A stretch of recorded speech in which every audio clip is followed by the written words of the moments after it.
Կարոտել էր պապիկին։ Ողջույն սիրելի թորնիկ, ահա մենք կրկին հանդիպեցինք այս տարօրինակ վայրում։ Այսօր պապիկը քեզ համար կկարդա Հովհաննես Թումանյանի Ոսկու կարասը։ Դու պատրաստ ես լսել։ Դե ինչ, հարմար տեղավորվիր քո աթոռին կամ բազկաթոռին պապիկի պես և ուշադիր լսիր։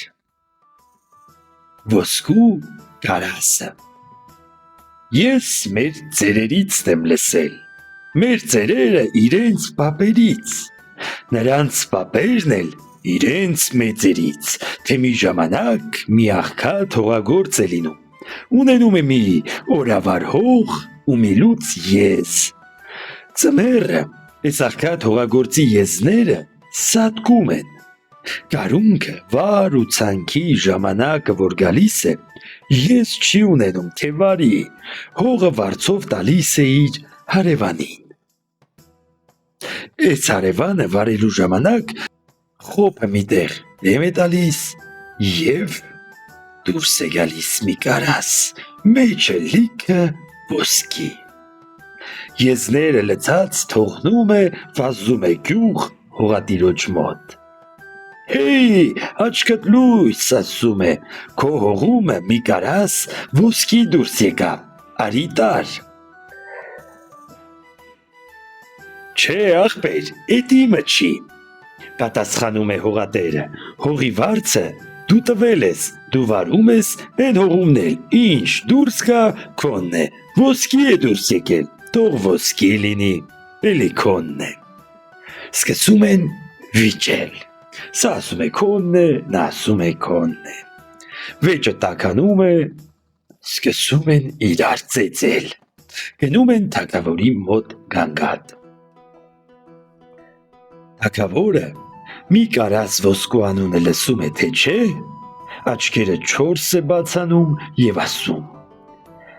ոչ քոնն է, ոչ դրանը, իմ հողում կարասով ոսկի է դուրս եկել, ուրեմն իմն է։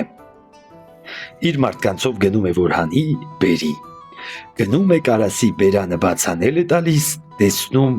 ինչ ոսկի, կարասը լիքը օձ։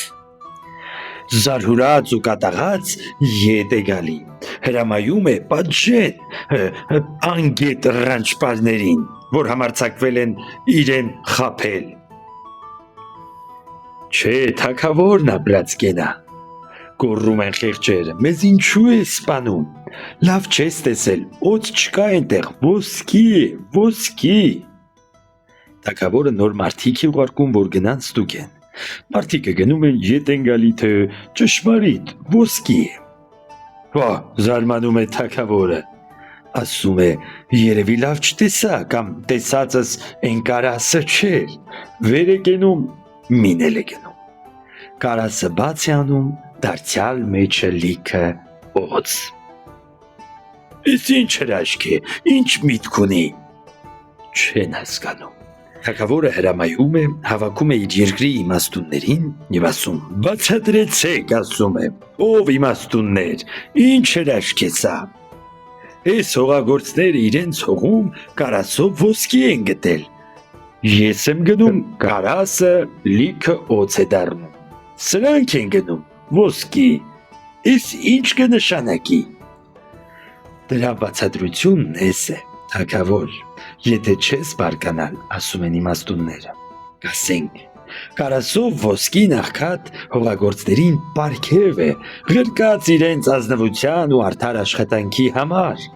երբ որ նրանք են գնում, իրենց արդար վարձին են գնում ու միշտ էլ ոսկի գտնում, իսկ երբ որ դու ես գնում, գնում ես ուրիշի բախտը հափշտակելու, դրա համար էլ ոսկու տեղ օձ ես գտնում։ Թագավորը ցնցվում է, խոսք չի գտնում պատասխանելու։ Լավ, ասում եմ, դե հիմի են որոշեցեք, թե այդ երկուսից որին է պատկանում գտած ոսկին։ Իհարկե հողատիրոջը, ձայն է տալիս վարող գյուղացին։ Չէ, վարողինն է, մեջ է մտնում հողատերը ու նորից սկսում են կռվել։ Լավ, կացեք, կանգնեցնում են իմաստունները։ Ինչ ունեք դուք։ Տղա կամ աղջիկ։ Դուրս է գալիս, որ մեկը մի տղա ունի, մյուսը մի աղջիկ։ Իմաստունները վճռում են, որ սրանք գնան իրենց աղջիկն ու տղեն իրար հետ պսակեն, են գտած ոսկին էլ տան նրանց։ Այստեղ համաձայնվում են բարի մարդիկը, ուրախանում են ու կռիվը վերջանում է։ Սկսվում է հարսանիքը։ Օխտը օր, օխտը գիշեր հարսանիք են անում։ Կարասով ոսկին էլ, որ պարգև էր ղրկած իրենց ազնվության ու արդար աշխատանքի համար, տալիս են իրենց զավակներին։ Բարին էստեղ, չարը էնագա թագավորի մոտ։ Հուսամ հավանեցիք իհարկե ձեզ ծանոթ ոսկու կարասեքյաթը։ Դե սիրելի փոքրիկներ, պապիկը ևս մեկ անգամ պետք է խնդրի, որ դուք բաժանորդագրվեք եւ դնեք բութիկները, որպեսզի կարողանանք մեր շփումը շարունակել։ Մինչ հանդիպում։